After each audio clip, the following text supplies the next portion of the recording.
8월 16일 월요일 원포인트 큐티에 오신 모든 분들을 환영하고 축복합니다. 오늘 우리에게 주시는 하나님의 말씀은 출애굽기 19장 16절에서 25절까지의 말씀입니다. 다 같이 합독하시겠습니다. 셋째 날 아침에 우레와 번개와 빽빽한 구름이 산 위에 있고 나팔 소리가 매우 크게 들리니 진중에 있는 모든 백성이 다 떨더라. 모세가 하나님을 맞으려고 백성을 거느리고 진에서 나오매 그들이 산 기슭에 서 있는데 시내산의 연기가 자욱하니 여호와께서 불 가운데서 거기 강림하심이라. 그 연기가 옹기가마 연기같이 떠오르고 온 산이 크게 진동하며 나팔 소리가 점점 커질 때에 모세가 말한즉 하나님이 음성으로 대답하시더라. 여호와께서 시내산 곧 그 산 꼭대기에 강림하시고 모세를 그리로 부르시니 모세가 올라가매 여호와께서 모세에게 이르시되 내려가서 백성을 경고하라. 백성이 밀고 들어와 나 여호와에게로 와서 보려고 하다가 많이 죽을까 하노라. 또 여호와에게 가까이 하는 제사장들에게 그 몸을 성결히 하게 하라. 나 여호와가 그들을 칠까 하노라. 모세가 여호와께 아뢰되 주께서 우리에게 명령하여 이르시기를 산 주위에 경계를 세워 산을 거룩하게 하라 하셨사온즉 백성이 시내산에 오르지 못하리이다. 여호와께서 그에게 이르시되 가라. 너는 내려가서 아론과 함께 올라오고 제사장들과 백성에게는 경계를 넘어 나 여호와에게로 올라오지 못하게 하라. 내가 그들을 칠까 하노라. 모세가 백성에게 내려가서 그들에게 알리니라. 아멘. 이 시간 하나님을 맞이하는 바른 자세라는 제목으로 담임 목사님께서 말씀 전하시겠습니다. 할렐루야. 네, 오늘 특별히 우리 8월 중순을 이제 우리가 맞이하면서 이제 1년의 반이 남은 게 결코 아니에요. 거의 한 3개월여 남았는데 금방 지나가는데 여러분 하루하루 우리가 씨를 뿌릴 때 뿌려야 되고 또 우리가 그 기회를 잡아야 합니다. 그러니까 우리가 시간을 흘러가는 것 속에서 우리가 마치 낚시꾼이라면 마땅히 흘러갈 고기 속에 낚시를 할 때 낚시가 돼야 하루 열매가 있지. 영적 열매, 의의 열매, 믿음의 열매. 돌이켜보면 아무것도 인간에게 남는 것은 없어요. 하나님의 명령을 따라 순종한 것 외에는 남는 게 없어요. 그런 면에서 볼 때 세월 가는 게 무서운 겁니다.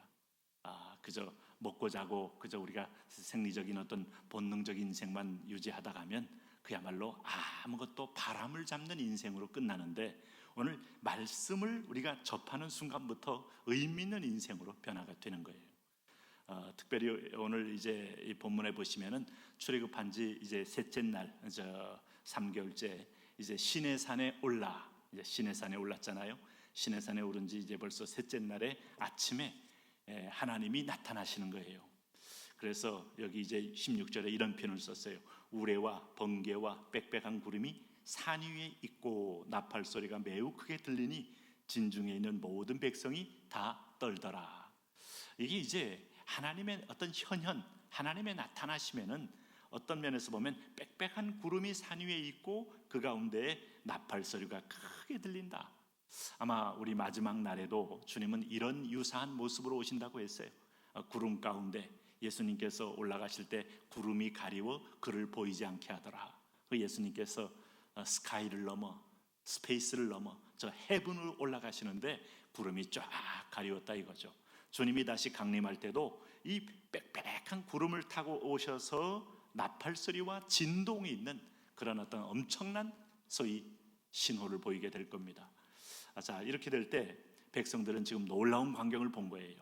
정말 하나님이 계시냐 안 계시냐 하면서 광야 속에서 의심하고 우리 중에 계신가 하다가 징벌받아 광야에서 널브러져 죽었던 그런 이후의 세대들에게는 이거는 정말 일생일대의 충격적인 장면입니다.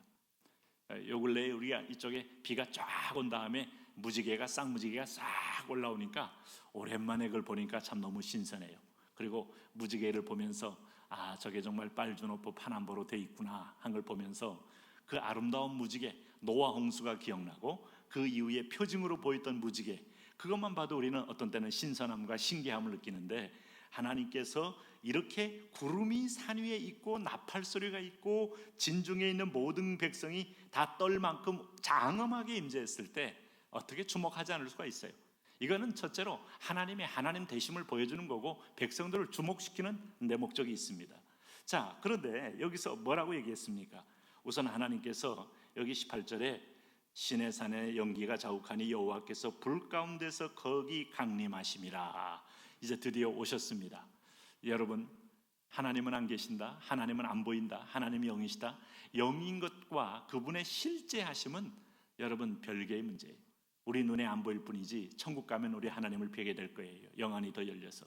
하나님이 강림했다는 건 역사 속에 내려왔다. 우리 예수 그리스도를 통해서 우리는 하나님의 한 모습을 본다 그랬어요. 나를 본 자는 아버지를 본 자다. 그래서 하나님의 아들 예수 그리스도가 이 땅에 올 때 말씀이 육신이 되어 우리 가운데 거하셨다. 소위 우리와 함께하는 임마누엘. 오늘 여기 보면 백성들 가운데로 오신 여호와. 여러분, 그러나 이 여호와와 예수 그리스도의 차이점이 뭐겠어요? 이 여호와는 우리가 직접 보면 죽는 여호와예요. 왜냐하면 완전한 빛, 완전한 거룩. 그 거룩이 마치 빛이 어둠 속에 들어가면 한 줄기 빛은 한 줄기 어둠을 몰아냅니다. 광명한 빛은 모든 어둠을 몰아냅니다. 그래서 둘이 공존이 불가하는 거예요. 빛과 어둠은 공존이 불가하고, 그리스도와 벨리알은 공존이 불가하고, 오늘 신자와 불신자는 공존이 불가하고, 오늘 하나님의 헌신자와 오늘 이 땅에서 배도자는 공존이 불가하고, 꼭 오늘 하나님이 계시니까 거룩한 분이 죄인된 인간을 만날 때 하나님께서 뭐라 그랬어요? 그 연기가 옹기가마 연기같이 떠오르고 온 산이 크게 진동하며. 자, 19절, 나팔 소리가 점점 커질 때 모세가 말한즉 하나님이 음성으로 대답하시니라. 그래서 인격적인 하나님, 눈으로 보시는 하나님, 귀로 들으시는 하나님, 말씀하시는 하나님을 직접 현현하여 본 장면이 출애굽기 19장 장면이다 이 말이죠. 여기서 뭐라고 말했습니까? 여러분, 여기서 이제 모세를 불러서 모세가 올라가려고 할 때 21절에 하나님이 아주 1차적으로 십계명을 말씀하기 전에 오늘 주님이 더 시급한 얘기를 먼저 하세요. 21절, 여호와께서 모세에게 이르시되 내려가서 백성을 경고하라. 백성이 밀고 들어와 나 여호와께로 와서 보려 하다가 많이 죽을까 하노라. 이 말에 뭐겠어요? 너희가 지금 어떤 상태인가를 너는 자각하라. 근데 인간은 자각을 못해요. 이미 하나님 말씀을 떠난 다음에 오늘 죄가 들어와서 우리는 본질상 진노의 자녀, 오늘 죄로 인하여 태생적으로 본능은 우리 소욕대로, 우리 소견대로, 우리의 정욕대로 움직이는 존재라서 하나님에 가까이 갈 수 없어요. 마치 타오르는 불에 볏짚단을 들고 들어가면 불에 확 붙어서 다 불살라 소멸되듯이 이 백성은 하나님을 직접 뵐 수 없어요. 에덴에 있었던 인간인 걸로 착각하지 말아라. 타락한 인간이다. 전적 타락이다. 네? 우리 인간을 여러분, 우리가 아무리 좋게 봐도 하나님을 떠난 이후로는 인간이 자기를 위하여 성을 쌓고 자기를 위하여 돈을 벌고 자기 명예를 위하여 뛰어가는 존재 이상을 우리는 만날 수 없어요. 그걸 가리켜 악하다고 말합니다. 그런 의미에서 보면 오늘 여기서 화들짝 놀라는 거죠. 하나님의 임재 앞에 호기심으로 우르르 몰려들었다가 나를 보는 즉시 죽을 수밖에 없는 존재. 그래서 22절에 또 여호와께서 가까이 하는 제사장들에게 그 몸을 성결하게 하라. 나 여호와가 그들을 칠까 하노라. 여기서 하나님 만날 수 있는 유일한 방법은 성결밖에 없다. 성결. 여러분, 하나님의 예배당이 있고 하나님의 성소가 있고 하나님의 임재가 있는 가나안 땅 들어갈 때 요단강 건너서 뭘부터 했어요? 할례. 성결케 하라. 여호수아에게 하나님이 주신 말씀은 너희가 그 다음에 가서 뭐 하나님을 예비하든 하나님께 나오든 그건 두 번째고 너희가 살아야 되지 않느냐. 살려면 성결케 하라. 레위기서를 딱 여는 순간에 여기 수많은 여러분 피해 제사가 나옵니다. 그 레위기서가 주는 핵심적인 메시지가 뭐예요? 내가 거룩하니 너희도 거룩하라. 그래서 오늘 신약에 오신 예수님은 육신이 되신 인간이요, 인간이 되신 하나님이요, 하나님이 우리 속에 들어오신 분이기 때문에 그가 피 흘려 죽기 위하여 오셨기 때문에 그를 통하여 우리가 전능자를 만나지만 오늘 그야말로 날 것 가지고 하나님 만날 수가 없어요. 오늘 이 장면에서 그래서 하나님은 우리의 생존과 나는 그래서 더 중요한 건 나는 내가 어떤 존재인지 몰라요. 그래도 여전히 그래서 블레셋 군대의 어떤 밧줄을 끊을 줄 알고 착각하는 존재예요. 여전히 뭔가 선한 것이 나올 것이라고 착각하는 존재예요.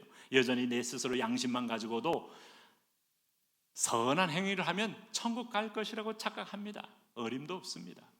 에베레스트산 K2봉이 아무리 높아본들 여러분 8,000m, 9,000m 넘습니까? 네? 저 하늘의 스페이스 하나 뚫지 못하는데 어떻게 하나님의 존전에 계시는 영광의 하늘로 올라갈 수 있어요? 그래서 이때 화들짝 놀라는 거예요. 제사장마저도 성결케 하라는 말은 제사를 드리고 와라. 피로 생명을 대신 죽여서 나의 분노를 녹이고 죄의 대가를 치르고 와라 하는 겁니다. 여기서 그래서 여기 23절에 모세가 여호와께 아뢰되 주께서 우리에게 명령하여 이르기를 산주위에 경계를 세워 산을 거룩하게 하라 하셨사온즉 백성이 산에 오르지 못하리이다.